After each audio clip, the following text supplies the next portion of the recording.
جب لوگ پلٹ کے آ جاتے ہیں تو دو فرشتے آتے ہیں، منکر نکیر ان کے نام ہیں، اور وہ اس کو بٹھا دیتے ہیں اور بٹھا کر کے اس سے 3 سوال پوچھتے ہیں۔ پہلا سوال یہ ہوتا ہے من ربک، تیرا رب کون ہے؟ اب کوئی مانے یا نہ مانے، رب تو سب کا اللہ ہی ہے، یہ تو حقیقت ہے، یہ تو طے شدہ ہے، لیکن جو عقیدہ دنیا پہ رہا ہوگا وہی عقیدہ اس کے لہجے میں آئے گا۔ تو اگر ہم اپنے رویے سے، اپنے عمل سے، اپنے عقیدے سے واقعی اللہ کو رب مانتے ہیں تو پھر قبر میں جب سوال ہوگا من ربک، تیرا رب کون ہے، تو پھر کبھی بھی جواب دیتے جھجک محسوس نہیں ہوگی۔ بندہ عرض کرے گا رب اللہ، میرا رب اللہ ہے۔ دوسرا سوال قبر میں یہ ہوگا کہ ما دینوں کا، تیرا دین کون سا ہے؟ مختلف ادیان دنیا کے اوپر موجود ہیں، لیکن اسلام کے بعد اب کسی اور دین کو قبول نہیں کیا جائے گا۔ ارشاد فرمایا کہ اللہ تعالیٰ اسلام کے علاوہ کسی اور دین کو قبول نہیں کرے گا۔ اب اس نے اگر اپنا طرز زندگی، اپنا انداز معاشرت اسلام کی مطابقت میں رکھا ہوگا اور دین کو اس نے دین سمجھا ہوگا، اسلام کو ہی اپنا دین، عملاً، رویتاً، ہر خوشی غمی کے موقع پہ اس نے اسلام کو ہی ترجیح دی ہوگی، تو پھر اس کو کوئی جھجک نہیں ہوگی جواب دیتے ہوئے کہ میرا دین اسلام ہے۔ میرے شب و روز، میری زندگی کے نشیب و فراز، میری زندگی کی گوشہ جو ہے وہ اسلام کی مطابقت میں گزرتا تھا، تو پھر وہ سیدھا سیدھا جواب دے گا دین الاسلام۔ اس لیے ہمیں اس سوال کی تیاری بھی کرنی چاہیے۔ ہم صرف مسلح کے مسلمان نہ بنیں کہ 5 نمازیں پڑھ لی، روزے رکھ لیے، تراویح پڑھ لی اور حج کر لیا، تو اس سے ہم مطمئن ہو گئے کہ ہم مسلمان ہیں۔ اسلام ایک مکمل اور اکمل اور کامل ضابطۂ حیات ہے، اپنے ماننے والوں کو زندگی گزارنے کا پورا اسلوب اور مکمل کامل رہنمائی دیتا ہے۔ ہم نے ہمسایوں کے ساتھ سلوک کیسے کرنا ہے یہ ہمیں اسلام بتاتا ہے، ہم نے بیوی کے ساتھ سلوک کیا کرنا ہے یہ ہمیں اسلام بتاتا ہے، اولاد کی تربیت کیسے کرنی ہے اسلام کی واضح تعلیمات ہیں۔ ہم نے سفر کرنا ہے تو انداز سفر کیا ہونا چاہیے اسلام نے ہمیں بتایا۔ کاروبار کرنا ہے تو ہمیں اللہ اس کے رسول نے واضح 2 ٹوک اور سیدھے سیدھے احکام دیے ہیں کہ تم جب کاروبار کرو تو تم اس انداز کے ساتھ کاروبار کرو، کم نہیں تولنا، کم نہیں ناپنا، جھوٹی قسم نہیں کھانی، سود نہیں لینا، ملاوٹ نہیں کرنا، ایک ایک چیز وہ اسلام نے ہمیں فراہم کی ہوئی ہے۔ تو پورا دین جو ہے جب ہم اختیار کریں گے، ہمارے رویے، ہمارا طرز زندگی، ہمارا انداز معاشرت جب دین اسلام کے مطابق ہوگا تو قبر میں اس سوال کا جواب دینا ہمارے لیے کوئی مشکل نہیں ہوگا۔ اور اگر ہمارا طرز زندگی کچھ اور طرح کا ہوگا تو کیا صرف یہ کہہ دے کہ ہم مسلمان ہیں؟ یہ تو پھر ایک کافر بھی کہہ سکتا ہے کہ میرا دین اسلام ہے، ایک منافق بھی کہہ سکتا ہے کہ میرا دین اسلام ہے، لیکن ایسا نہیں ہوگا۔ جو ہماری کیفیت قلب ہوگی قبر میں اس کا جواب اس کی مطابقت میں آئے گا۔ یہ کافر جواب نہیں دے سکے گا کہ میرا رب اللہ ہے، کیونکہ وہ عمل سے، رویے سے اب اس کو اپنا رب نہیں مانتا ہے، تو حقیقتاً تو اس کا رب اللہ ہے، لیکن وہ یہ جواب نہیں دے پائے گا۔ اسی طرح جو شخص اپنے طرز زندگی کے اندر اسلام کو داخل نہیں کر چکا ہے اور اسلام کو اس نے اپنا ہادی رہنما نہیں بنایا ہے، تو وہ قبر میں اس سوال کا جواب کیسے دے سکے گا کہ میرا دین اسلام ہے، چونکہ اس کا رویہ، اس کا طرز زندگی اور اس کا انداز معاشرت ایسا نہیں رہا ہوگا۔ اس لیے ہمیں اپنی زندگی کے شب و روز کو اسلامی تعلیمات کے سانچے میں مکمل اور کامل طور پر ڈھالنا ہوگا، تاکہ جب قبر میں سوال ہو تو ہم جواب دے سکیں کہ ہمارا دین اسلام ہے۔ تیسرا سوال فرشتے پھر پوچھیں گے، حضور علیہ الصلوۃ والسلام کے روضہ دور سے اور قبر کے درمیان سے پردے ہٹا دیے جائیں گے اور رسول کریم صلی اللہ علیہ وسلم سامنے ہوں گے، اور فرشتہ حضور کی طرف اشارہ کر کے کہے گا ما کنت تقول فی ھذا الرجل، ان کے بارے میں زندگی میں کیا کہا کرتا تھا۔ تو یہ حضور علیہ الصلوۃ والسلام سامنے ہوں گے اور یہ سوال پوچھا جائے گا۔ اب ابو جہل سے پوچھا جائے گا ما کنت تقول فی ھذا الرجل، تو وہ کہے گا ہے ہاتھ لا ادری، ہائے افسوس میں نہیں جانتا یہ ہیں کون۔ ابو لہب سے پوچھا جائے گا، وہ کہے گا ہے ہاتھ لا ادری، ہائے افسوس میں نہیں جانتا یہ کون ہے۔ اچھا جانتا نہیں تو پتھر کس کو مارتا تھا، جانتا نہیں تو گڑے کس کی راہوں میں کھدواتا تھا، جانتا نہیں تو اوجریاں کس کے اوپر ڈلوایا کرتا تھا، آنکھیں پھاڑ پھاڑ کے تو ساری زندگی دیکھتا رہا، لیکن آج ابو جہل قبر میں اترا، حضور کی صورت نورانی سامنے ہے اور پوچھا گیا کہ یہ کون ہے، یہ نورانی چہرے والے کون ہیں؟ تو ابو جہل کہتا ہے ہائے افسوس میں نہیں جانتا یہ کون ہے. اور 14 صدیاں گزرنے کے بعد ایک مومن لحد میں اترتا ہے اور پردے ہٹا دیے جاتے ہیں اور منکر نکیر سوال کرتے ہیں عامر چیمہ بتا یہ کون ہے. وہ کہتا ہے پیچھے ہٹو پہلے پائے ناز کو بوسہ تو کر لینے دو.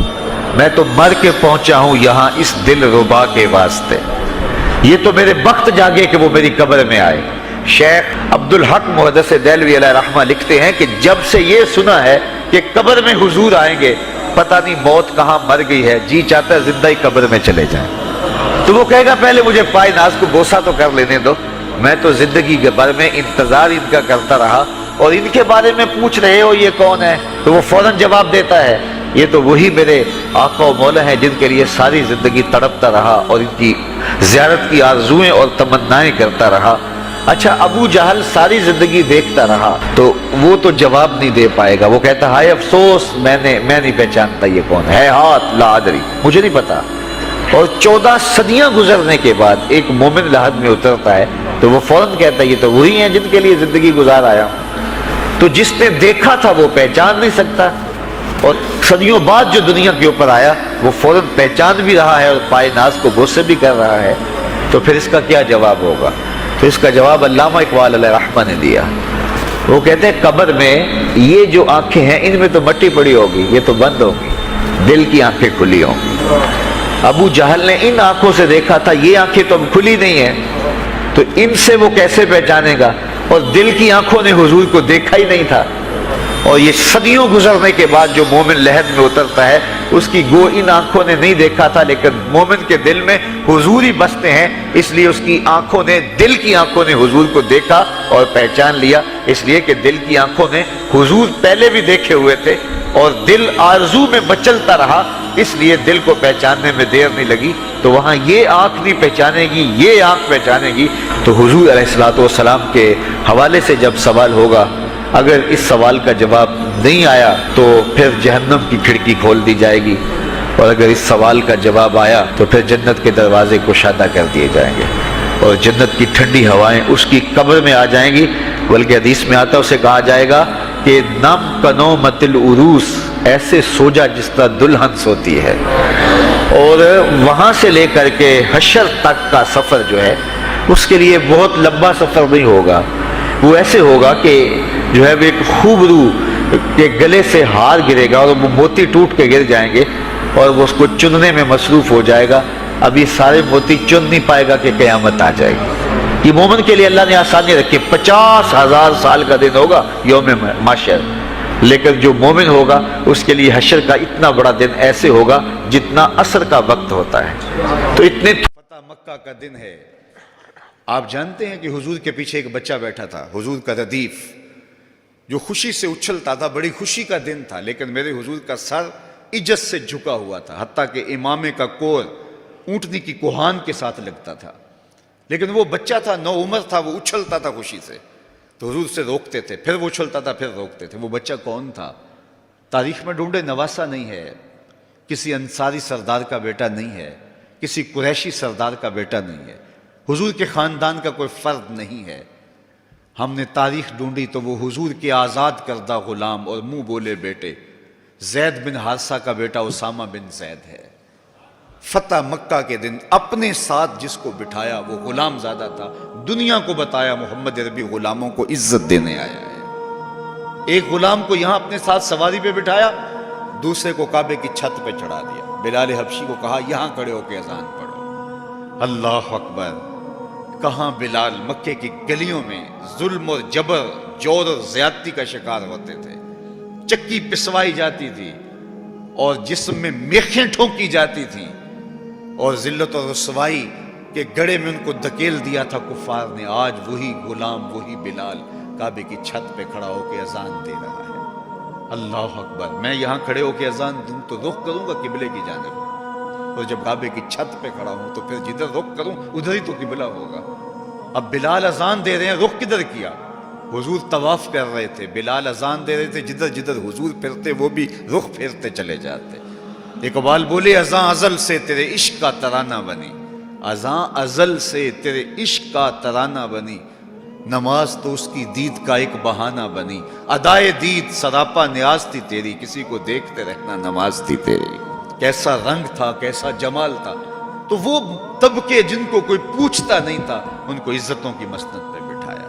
غلاموں کو تو بیڑیوں میں جکڑ کے لایا جاتا تھا، انسان کے اوپر حاکم بنا ہوا تھا اور انسان کی تذلیل ہوتی تھی، اور میرے حضور کعبے سے مخاطب ہو کے کہتے ہیں کہ تیری بڑی عزت ہے، لیکن فرمایا کہ مسلمان کی عزت، آبرو اور اس کا خون تیرے سے زیادہ قیمتی ہے۔ یہ سبق دیا، یہ درس دیا تو بھٹکی ہوئی انسانیت کو سراغ زندگی میرے حضور نے عطا کیا۔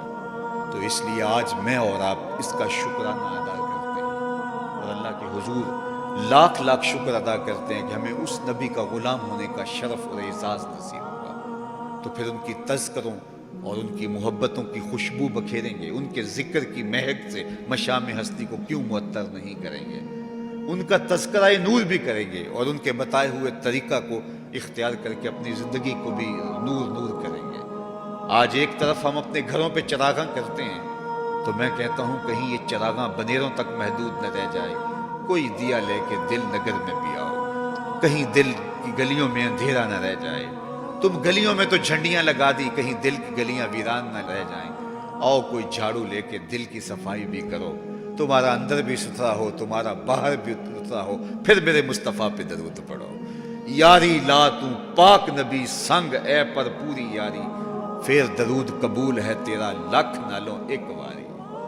ان کا طرز زندگی روح میں جذب کر لیجئے، ان کے بتائے ہوئے طریقوں کو اپنی زندگی میں اتار لیجئے۔ تو ہم اگر اپنی پہچان حضور کے نام سے کرواتے ہیں اور ہماری ساری پہچان ہے ہی ان کے نام سے، تو پھر ہمارا عمل بھی اس کی گواہی دے، ہمارا رویہ بھی اس کی گواہی دے، ہمارا طرز زندگی بھی اس کی گواہی دے۔ آج بھی اگر اسلام کا دامن پکڑو، وَأَنْتُمُ الْأَعْلَوْنَ إِن كُنْتُم مُؤْمِنِينَ، میرے رب نے وعدہ دیا ہے، کافر لگتے کیا ہیں، تم مومن بن کے دکھاؤ، عزتوں کا تاج تمہارے سر پہ رکھو، لیکن تم تن آسان ہو، تم خواہشات کے بندے بن گئے ہو، آرزوؤں کے غلام بن گئے ہو، اور نعمتیں وہ مانگتے ہو جو بدر اور احد کے صحابہ کو عطا کی گئی۔ کہاں کیسے تمہیں وہ نعمتیں ملیں گی؟ پہلے اپنے آپ کو ثابت تو کرو کہ ہم ان کے اہل ہیں، اور جب اپنی اہلیت ثابت کرو گے تو رحمت کی برکھا برسے گی اور اتنا کرم ہوگا کہ تمہارے دامن تنگ نظر آئیں گے اور تم برستے پھولوں کو سمیٹ نہیں پاؤ گے۔ لیکن افسوس کہ تم طلب وہ کرتے ہو۔ وہ ایک بڑا معروف جملہ ہے کہ لوگ جو ہے وہ زندگی یزید کی جینا چاہتے ہیں اور موت حسین کی مانگتے۔ صاحب ایسا نہیں ہوتا۔ اگر حسین ابن علی جیسی زندگی گزاریں گے تو پھر ان کے مراتب رفیع کا حصہ نصیب ہوگا، لیکن اگر ہم اپنی خواہشات کی زندگی گزاریں گے اور کہیں گے کہ ہم چونکہ مسلمان ہوتے ہیں لہذا ساری نعمتیں ہمیں دی جائیں، ہم جھوٹے ہیں، ہم مکار ہیں، ہم 2 نمبر مال بیچتے ہیں، ہم جو چاہیں کریں، ہم وعدہ خلافی کریں، لیکن ساری عزتیں ہماری جھولی میں ہونی چاہیے، مسلمان جو ہوتے ہیں، لیکن ایسا نہیں ہوتا۔ اس کا وعدہ ہے تم مسلمان عملاً بن کے دکھاؤ، عزتوں کا تاج تمہارے قدموں تلے ہوگا۔